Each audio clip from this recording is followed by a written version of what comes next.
Aquí estamos, people, en Twitch con un nuevo show, Sage Zero, episode 2. I forgot the saga continues. Because the saga continues, the legacy grows, we all come to a head. It's nice to have y'all back. Nice to see y'all here. Anyways, I don't even know if you can hear the thing up there, but doesn't matter. So I want to just go ahead and tell y'all we got TikTok. We got a TikTok now. We got an Instagram and a Twitter. I go ahead and made that up. Reddeadsage on all of them. Luckily, not a common name. I don't know what the fuck people were talking about. I don't know. Some people, lucky, talking about, oh, it's a common name. It's a overplayed every year, Red Dead for Red Dead Redemption and all that shit. But hey, whatever. Just throwing that out there. The TikTok. I don't even know what the fuck I'm putting on TikTok. I want to just throw some old clips on there, some old edited clips that are freaking hilarious, and some new ones from Apex and stuff. That's gonna be super awesome. The edited, no. In my mind, I already had like what I was gonna go through, what I was gonna say, and I get nervous. How am I getting nervous on this right here? Like, what the fuck? There's no need to get nervous. Ain't nobody here but me. Got the tank top off. Got the flexing the G tattoo. I know I had that G tattoo on deck. You know, Grover. You know, Sesame Street for life. Sesame Street for life. Anyways, I had the first subject all planned out. Let's have a discussion. Why sit here and talk to no one? Or why sit here and try to edit this? Because in my mind, this is what I'm gonna be remembered for. Like, I'm gonna work at it. I'm gonna put 100% into it, and we're gonna grow this. And this is all the law of attraction, something I never believed in before, but as recent events are occurring, I'm just like, well, it doesn't hurt. It doesn't hurt to put that energy out there. It doesn't hurt me to do this and that, to see if I can move forward. If I put in the work, put in the attraction, or put in the area to go out there and do it, then I'm gonna do it. We got music, and my first note was Nas's album. I saw it on Twitter. It was trending. It was saying, hey, fuck Kanye's and Drake's album. This is gonna be the album to like listen to. And I sat there and listened to it. First I watched a review from the Needle Drop, the legendary Melon, whatever, and he was giving it high praise, and I kind of go, I don't want to say go where he go, but like if he says something, it's pretty good. 9 times out of 10, it's pretty good. It's pretty good. So I want to go ahead and listen to it, and I give it a 7.1. I don't know. I want to fucking be that 0.1 shit girl. So a 7 out of 10. It's definitely a good listen. I was vibing for quite a while. There's some tracks where I'm like, it ain't my taste, but I understand how people will like it. But it's something I'll actually go back and listen to, because lately, I mean, I ain't really motherfucking. I ain't listened to anything Nas since Illmatic, and like that's a huge gap in between his discographies for me to truly like give you my opinion. But 7 out of 10 seems reasonable. There's a few bangers on there that really hit, and I'll go back to, and then there's a few songs where I'm like, that's not for me, but I understand where people are coming from. But I definitely recommend it, because you know, it's pretty, them tracks that hit, it's definitely worth listening to. The Donna timeline, August 22nd. It went from August 9th to 12th to the 22nd. It just keeps hurting me and hurting me and hurting me. I just want to be inspired. It's some good stuff that I remember from the Apple Music event, and I'm just like, damn, I just want to jam out to that shit already. And if this doesn't come out, it bogs my mind. If this doesn't come out around this time or August 22nd, because people gave up on it. It's true, they gave up on it. They should give up on it because he's being an asshole and not releases this motherfucking album. But I mean, perfectionists are gonna do what perfectionists are gonna do, right? And you can't hate them for it. I do, but you can't hate them for it. I had some show notes. I want to go into show notes, but I talk about a few tracks that I've been listening to that came out. I think one came out last week that really surprised me. Like when I sat there, I was at work. I saw a new music release, and I just sat there like, huh? I had to look at that ass. Just, huh? What do you mean? And the song is Aventura and Bad Bunny. The part that threw me out was fucking Aventura. I was like, what the? Why? Why not just release it under Romeo Santos and Bad Bunny? So that threw me off. And in the song, it was like, if I go back to Aventura, you'll follow me. Let me see here. What's the name of the song? Volver. Yeah, Volver is the name of the song. Also, I took a super good liking again to Call Me. I've been apparently some repeated tracks. Definitely a great song. That so for the blues, for the blues of it all, and you know, we gotta keep going on that. But I don't know if y'all can see. You see that? Hold on. It'd be better if I do this. Volver. Yeah, look at that. Aventura and Bad Bunny. Like, what the freak? And it's one of those, you know, I don't know how to, you know, get naked, baby, and let's enjoy our sexual bodies together. But it's dope. Definitely a dope song. I know there's one that just came out on recently, by Prince Royce. That was pretty good. Not nothing too crazy. Yeah, let's see. Here we go. It's called Lao Lao. Pretty decent song. Nicky Jam and Músico del Libro. That motherfucking Spanish is terrible, but I really enjoy this music. No ha fallado. Surprising track. Didn't think I was gonna like it at first. Hold on, let me go put that one up for you too. What's going on, Jeffrey? No ha fallado. Unbelievably, I enjoyed it. I really was like skeptical at first. I was like, I don't think I'm gonna like this, but it came through and it was really quite the banger. Oh, this song right here, A Poco. Yes, look at this one right here is also a banger. A Poco, Edwin Luna y Los Tracalosos de Monterrey. Definitely a good listen. Other than that, gazillion. Oh, here we go. This one's a little makes me this one here, de mi, Lázaro y José Madrón. Definitely another good one. The Adventures of Puffball. Hey, shouts out to Mike's Adventures, Puffball, for coming, retweeting me.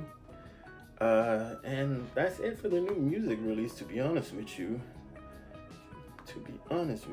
Hoy en Blanco, and let me go ahead, because I love talking about music, and I always wanted a platform to talk about music with people and shit, because music it's the soul, it's the soul that loves it. They always be like, music touches the soul, it changes how you feel, it's all you know. Alright, the top song on repeat is Songs You Love Right Now. It's Call Me by Logic again. So if it's Sage 0, does that mean the last Sage is 47? No. Sage 0 is the show, not me. It's like the beginning, so it's 1 through 47, and this is like the beginning ground, the begin. I don't know. It's a ReZero Naruto reference. There's some sages in ReZero. Just want to do the add zero part. So I wanted to think about this as beginning. I wanted to call it Summit, but that was already taken, and I wanted to do it with that bullshit. So Sage 0 ended up being something I loved. Anyways, it's Logic, Angel Perez, David Santos, Esteban Gabriel, and Stay High. This Childish Gambino song. It's such a fucking vibe here. I think you can see it. Stay High Childish Gambino version with Brittany Howard. I just wanna stay high all the time. Motherfucking vibe. It's something you want to listen to in your car, something like to get you relaxed in a good mood. Perfecta en mis ojos is the romantic side of it. It's that Jessica Alba going live. Okay. Perfecta en mis ojos is a romantic song. It's like into this last damn wow. The second I wanna fucking remember this song, I don't remember it, but I always be jamming to it. All in all, no matter how cold-hearted I get, I love romantic music. I'm a hopeless romantic, but no, don't want to say that. I'm not a hopeless romantic, but I just love romantic music because that shit is fire. It speaks to my soul. It speaks to the romantic in me, but something that will never be let out unless for the right woman. And this song, Tonto Perdido. This is basically like another romantic song.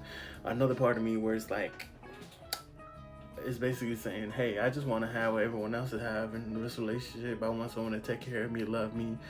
But the beginning is like, I don't. I know I wasn't what you wanted, but I thought you would love me either way. And I'm like, oh my God, I felt that. And it's been on my like repeat list. It's been in my head for a while, and like I go and actively listen to it because it's so good. Corazón Frío. I don't know how to say it. Verlan Garcia is cold-hearted, and I don't know, the titles are self-explanatory. No, not necessarily, because it's more the, hey, how do I tell my heart that you're gone? So you're basically making me cold-hearted by leaving. I recently listened to the song One Day, UGK, and I don't know how I got into this. It's Outkast. I was listening to some Andre, and it's like I listened to Players Anthem, and so I got into this, and I was like, okay, I kind of fuck with this vibe and shit. And it's like, basically making the most out of it, because one day you're gonna die, and what the fuck you do with your life and shit like that. And I was relating to that shit at the moment, and I was really vibing with it. I think I was at work, just listening to it randomly.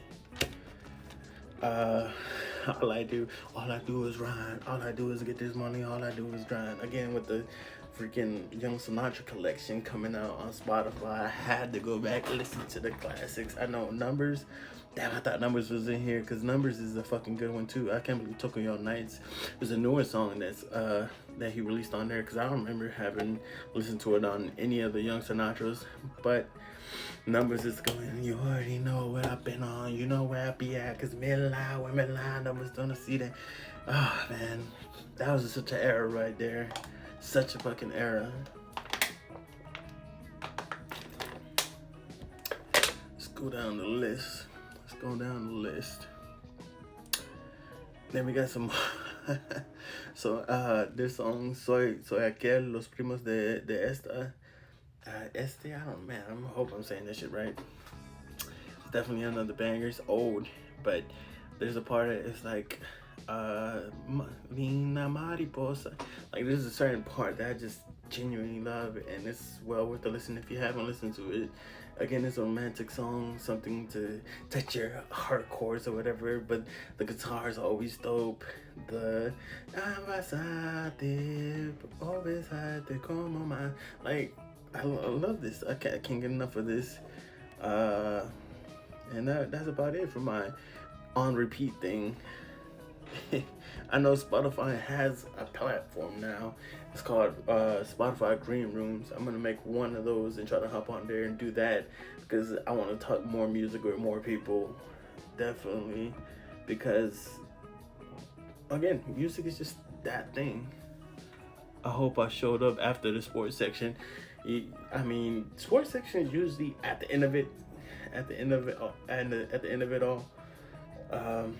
So you'll be alerted when that happens. You can dip, but you just kind of missed the music section. I was going on what I'm listening to now, my on repeat that I've been like jamming through.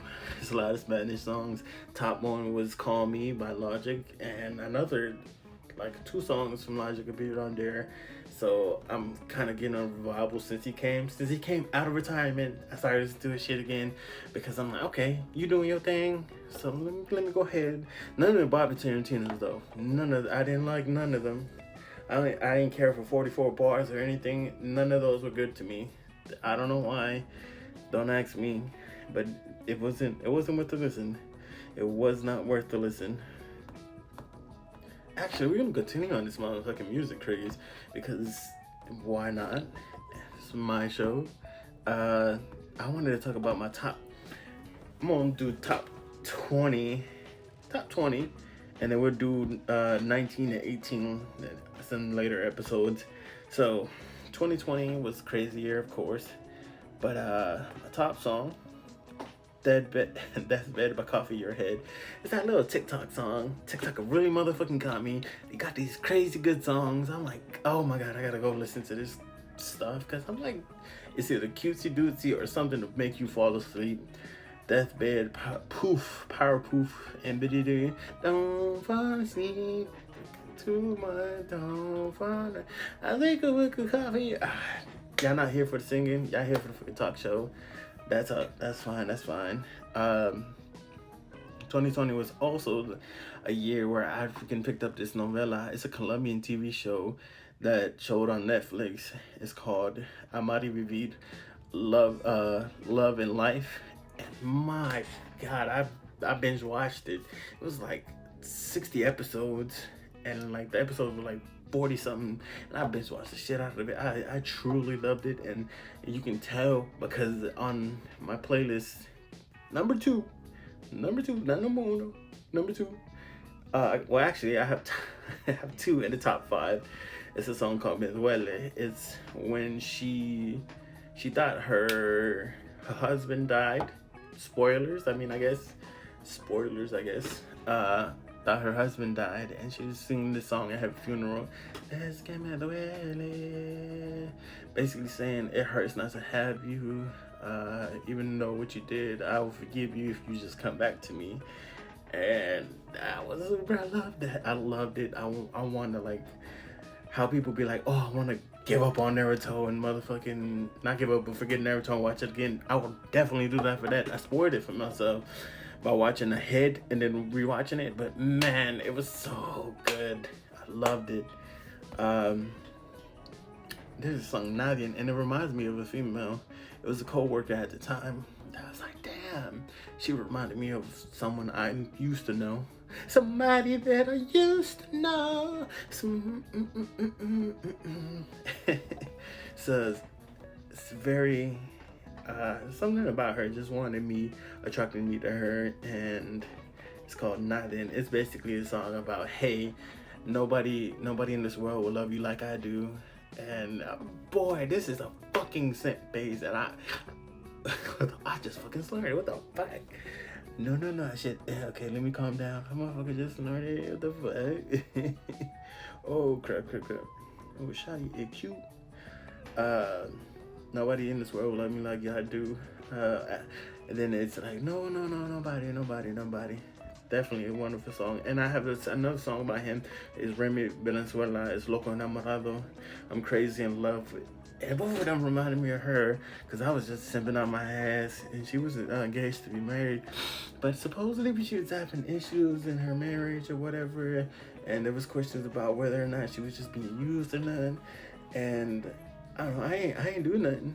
I ain't like throw my hat in the ring because it's like let it work out, let it play out.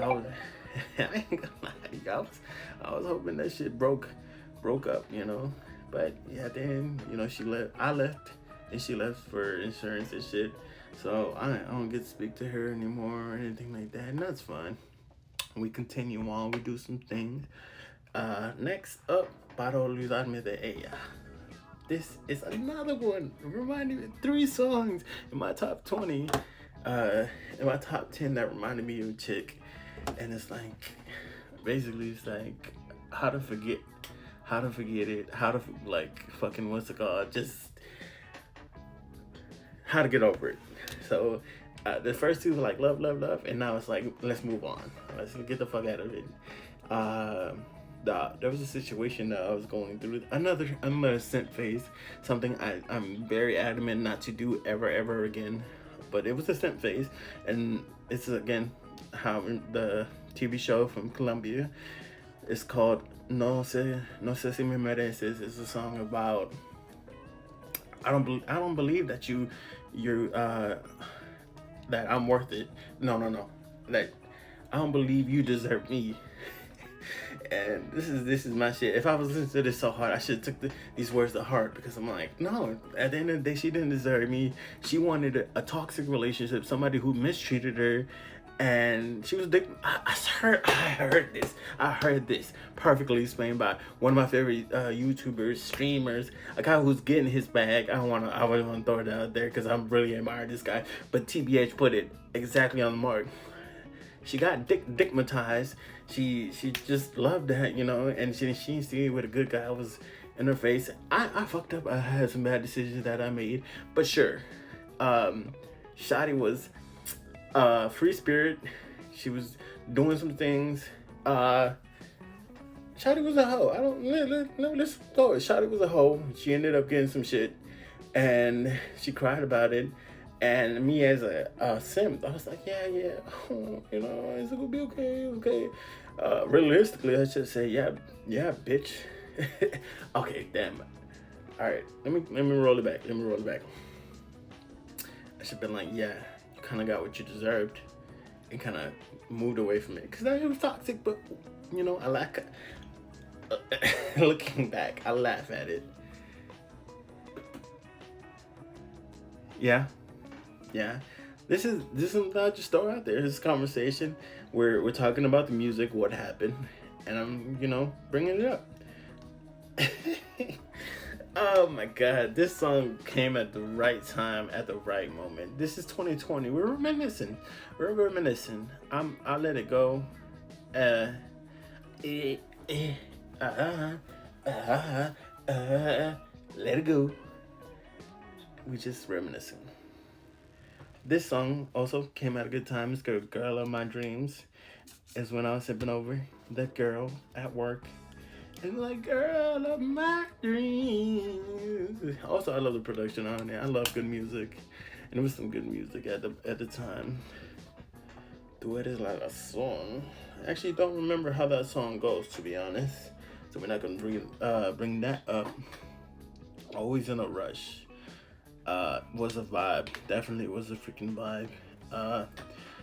Basically saying, hey, slow down, enjoy your life, enjoy the smelled roses. Don't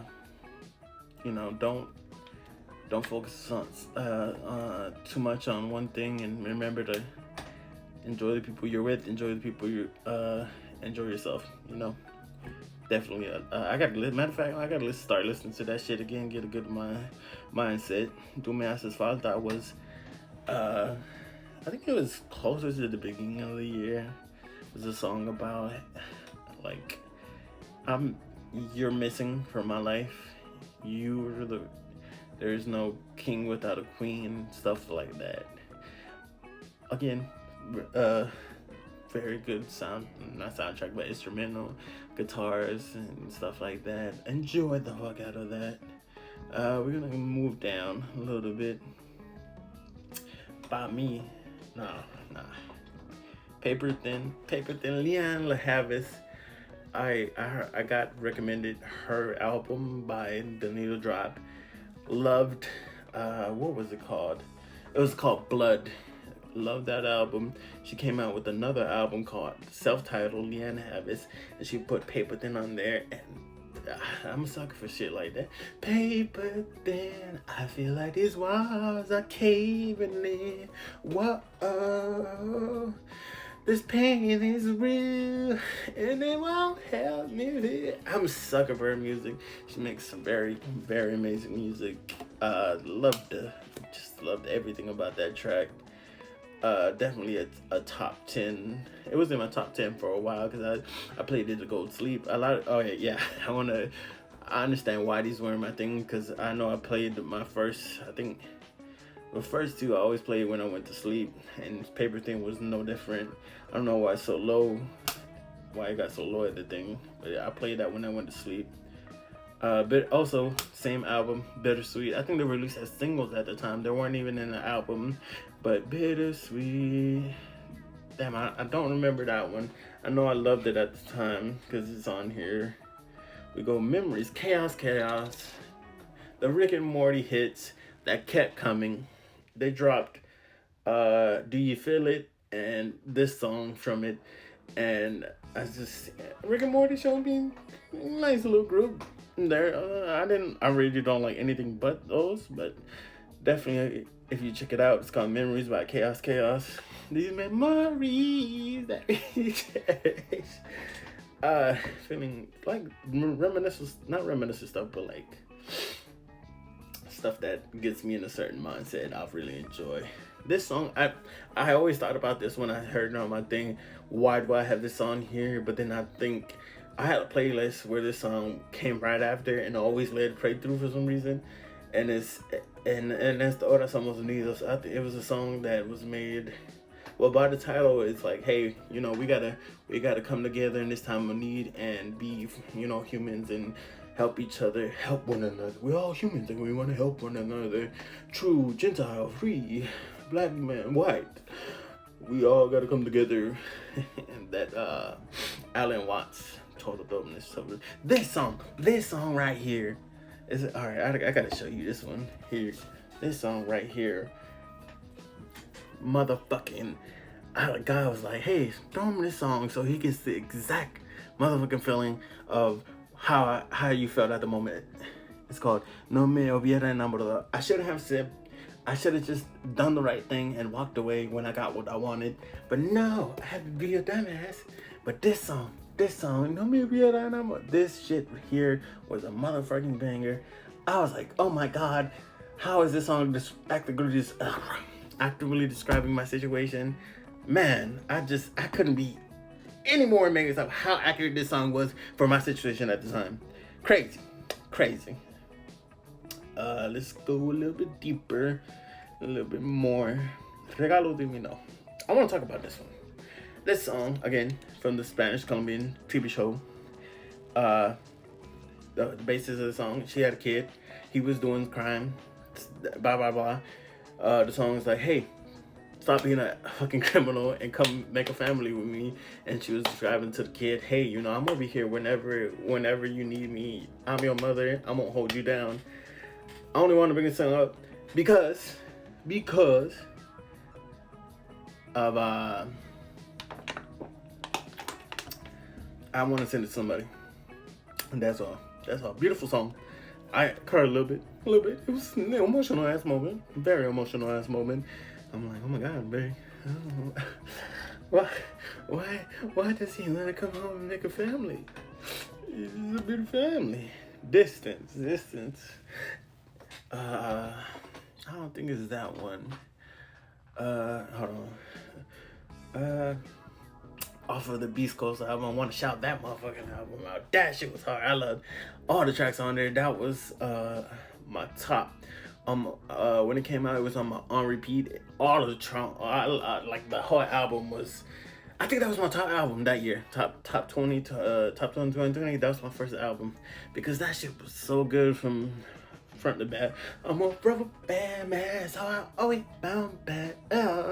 They did a really good job, and I want them to collab for another one. Definitely did a great job on that one. And let's continue on. See if I see another song that I want to talk about. Never been. I'm working like I never been. I struggle every day, but I just can't let the devil in. I've been listening to this a lot more, and I don't hope, but it's like I want to throw this into a rotation because I gotta go on my grind. I gotta do what I need to do to like create that little legacy, create something I can be proud of and be like, yeah, hey, yo, look at that shit right there. That shit was hard. I did that shit. You know, I did that. Other than that, it was a pretty good 2020 songs. I loved a lot of the songs, and a lot of songs will be on my playlist for years to come. We'll talk about 2019 on another show. Let's move on. Let's get a trend. I don't know what I'm gonna edit there. Hopefully, I don't know. I gotta sit there and think about it. And if not, we're just gonna leave it like that. Cause we are like that. We like that. Oh shit. I turned that. Yeah, hopefully it didn't pick it up on the audio. We're gonna talk about it. So there's a daily sports show. The daily sports stooge that I watch. It's called Pat McAfee. Is an ex-punter who rose to this not meteoric. He worked hard for it. He always says, "Man, this show is stupid. Like my life isn't supposed to be like this." No, Jeff. No. It's more of sports like media, not sports in general. So there's this long-standing, like I want to call it not gimmick. I want to say gimmick or set. I can't find the right word for it, but it's a long-standing thing where it's like there's two hosts, and then there's a lot of other co-hosts. And the two hosts, Pat McAfee and AJ Hawk, leading tackler for the Green Bay Packers, national champion, Super Bowl champion. I've been listening to that intro so much that I had to spot it out. Shout out AJ Hawk. But AJ Hawk's from Ohio State. In Ohio State, they do a chant, OH-I-O. Another person says the I-O. And for the longest, they've been running this show for quite a while now. I think more than 4 years. They do this thing. And every time Pat McAfee says it, the Ohio State legend never says it. Never. And it's been a long-standing like, oh man, you stooge. You don't want to give me an I-O or whatever. And look, on August 9th, 2021, the show, timestamp 1/2015, he gets the I-O. And it was one of the hypest moments on the freaking show. Everybody shouted out. I shouted out when I saw it. The comments are going crazy. It was a moment in history. Oh my God, that is crazy. You don't understand how hype it is. I've been watching this show for years. Well, not years. Damn near a year now. And it was one of the best moments in this show. He gave the I-O. The whole crowd went crazy. And I just wanted to put that in here. Big Pat McAfee show fan. Big AJ Hawk fan. Big AJ Hawk fan. The pod is another thing that came out of that PMI. And I'm really starting to get into a bunch of stooges talking about a bunch of bullshit.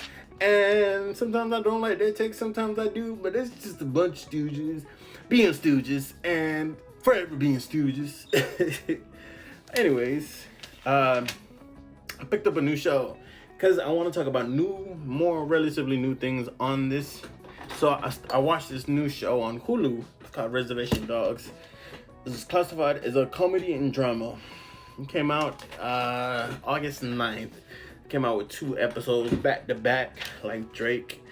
And I saw the trailer and I was like, oh hell yeah, let me go ahead talk. Let me see what this is about. And I don't really get that from trailers, and I don't know why I was drawn to it. But hey, if you haven't watched it, or are you planning to watch it, we're gonna go over. I think it might be spoiler free. I don't know. we're gonna talk about episode 1 and 2 really, really quickly. So the premise is a group of 4 kids become thieves to save up enough money to get out of their reservation in Oklahoma. It's a group of Native American teens. I didn't really look into if all of them are actually played by Native Americans, but again, whatever, right? They think it hasn't been said yet, but the town, they were like, oh, the town killed our friend, let's get the hell out of here. And they steal a truck. They just kind of generalize it. They steal a truck, and the whole first episode is them dealing with the consequences of stealing this truck. And the main character takes a moral journey of this. I like this, how they put him in a moral journey. It's like a spiritual quest when you see the people like with the a spiritual journey. They have their spiritual guide or whatever talk to them about stuff, and it's this guy that very hilariously like gives them advice and shit, and the comedy comes from that. And at the end of that episode, I think it all resolves itself in one little thing. I think they start the little gang war. So they're called the Reservation Dogs. Let's see. I think that's how that resolves. The start of episode 2 was basically giving off. Oh shit. No. Alright, it sets it up, all the regular things or whatever. The main character's mom, Bear, is a bad mom. I wrote that down. Very interesting. The money he gets from thieving all around, it gives us a little highlight reel of their crimes or whatever. A gang war starts with another gang, whatever. This chick with blonde hair rolls up and starts the gang in the neighborhood, and a gang war ensues, which is like, what the the comedy from that's super fun, super good. And episode 2, we deal with the consequences of something that happened in episode 1, or the beginning of the episode. They're in this bottle episode in clinic. They stay on the meat pies. The consequences of episode 1 come in for another character. And all in all, it was a pretty good episode. Would recommend it. I don't know if it's everybody's cup of tea, but I really would recommend it. I enjoyed the show, and hopefully we get to see more good stuff from that. And honestly, that's all I have in my notes. No Pokemon Unite. I looked on the website. I ain't see no patch notes. I made it. I'm very close to a veteran. Want to get up there, do that. I've been rocking my Cinderace with Muscle Band, Focus Band, and Float Zone, and I've just been trying to work hard and do that. But definitely the renewal of Apex was yes.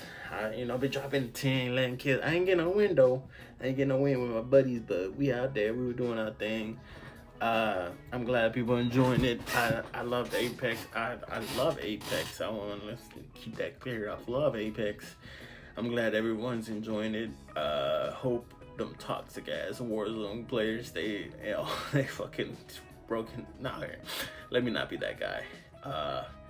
Let's just hope they give it a shot. All day, big. Okay, all right. So let's talk about two things in the gaming space. Like, why do y'all get so fucking offended if your favorite streamer plays another game that you don't think is good?